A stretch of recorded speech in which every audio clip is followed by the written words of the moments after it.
The Resident Evil 2 remake was my favourite game of 2019, so of course when the Resident Evil 3 remake got confirmed I was super excited.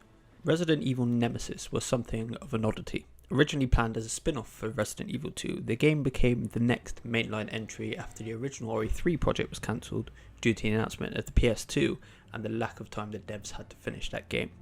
Now, with Capcom not wanting to leave fans waiting for years without a Resident Evil title, the spin-off project got promoted. It turned out that Nemesis was a great companion piece to the much beloved Resident Evil 2, interweaving the two stories together expertly, and it ended up garnering almost as much critical acclaim as its predecessor did. But is that still the case? Does the Resident Evil 3 remake still hold to that expectation? Well, that's what I'm here to find out. Welcome to Eat Sleep Game, my name is Luke and I've been playing the Resident Evil 3 remake.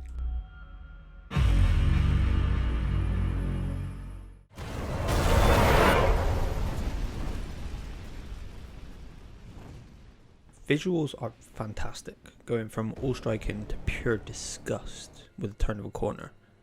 Particularly great is once again the use of lighting. The sparsity of the light and, for example, the use of the flashlight give you just enough illumination to see where you're going, but you don't really get enough to see what it is you are looking at until you get up close and personal, which adds to the awe of certain creatures and the game as a whole.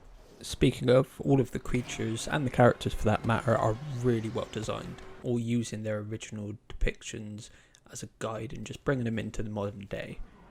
RE3 also does a great job of expanding on the Raccoon City that the Resident Evil 2 remake brought us, now allowing you to roam the zombie-riddled streets of the city, getting you out of the confines of the police station, which this time is retroactively undamaged at this point in the story. Resident Evil 3, just like its predecessor, is visually stunning, and the foresight of adjusting certain buildings to fit with the story's time frame is a great touch.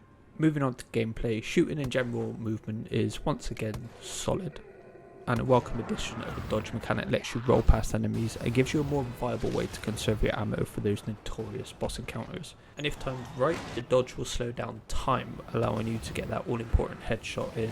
However, Jill can feel really sluggish after a dodge.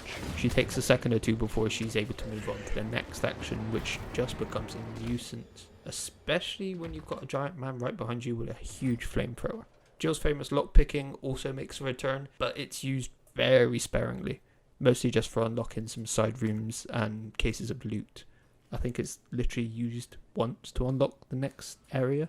Now, there aren't many puzzles this time around either, which was quite disappointing for me because I really enjoyed them from Resident Evil 2. And this in turn does make exploration feel like less of a priority, especially as there isn't really a specific area you'll spend much time in. You're constantly on the move for the most part, which does fall in line with the more action-oriented direction of Resident Evil 3. Resident Evil 3 acts as both prequel and sequel to Resident Evil 2, starting just as the outbreak takes hold of Raccoon City and then culminating a little after the events of RE2. This time you follow former STARS agent Jill Valentine as she is at the genesis of the outbreak. She's about to leave town when she's attacked by the titular Nemesis in her own apartment, but at least he knocked, I guess.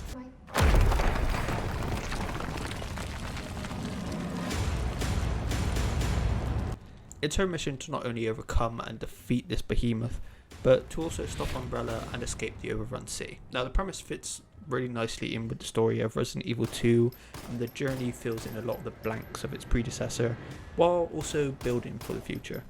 But the fact that this was originally meant to be a side story does really stick out. It doesn't quite feel like there's enough here to even warrant the £50 price tag.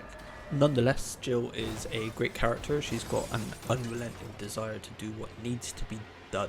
She remains a badass the entire time. She's always capable and never falls into being a damsel in distress, even after taking a near fatal wound from Nemesis.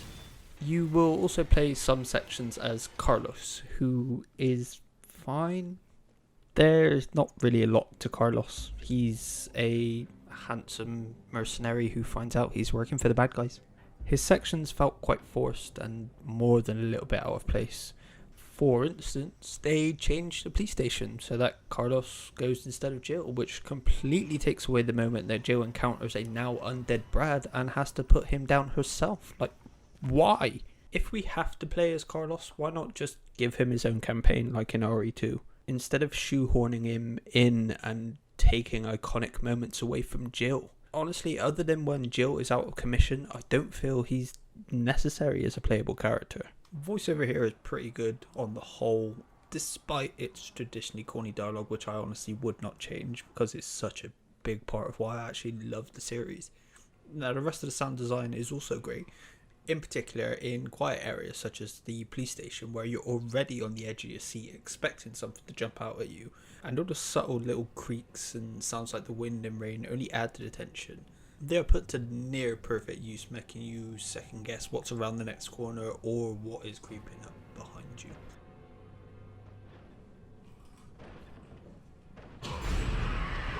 It has to be said that the pacing is way off here. While the game encourages exploration, at the same time it feels like it's pushing you along faster than you can really take in any of the environments you're in. Certain beats end really abruptly as you find yourself going from hastily trying to escape from Nemesis to taking a gentle stroll through the city. It really feels like the game wants to rush you just from set piece to set piece with very little time for you to catch your breath in between, which leads in part to the very short runtime. The game runs about 6 hours, which I was able to stretch to around 8-ish maybe by collecting all the items in each room. Resident Evil 3 would have benefited from a little more breathing room. Sprinkle in a few puzzles and the game would have felt much better for it. As it stands, it just feels like there's something missing. Nemesis works as a really good metaphor for RE3 as a whole.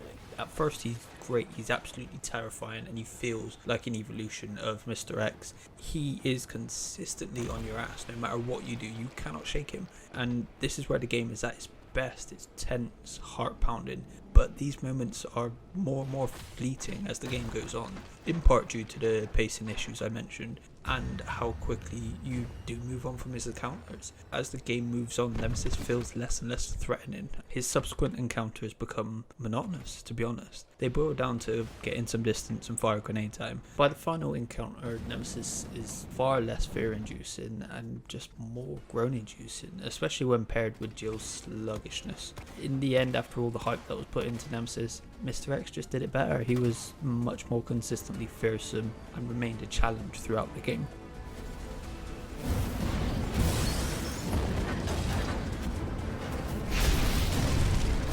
I'm really stuck in two minds about Resident Evil 3 now. I really enjoy being back in the world, the combat, the story, and simply getting what felt like more of Resident Evil 2.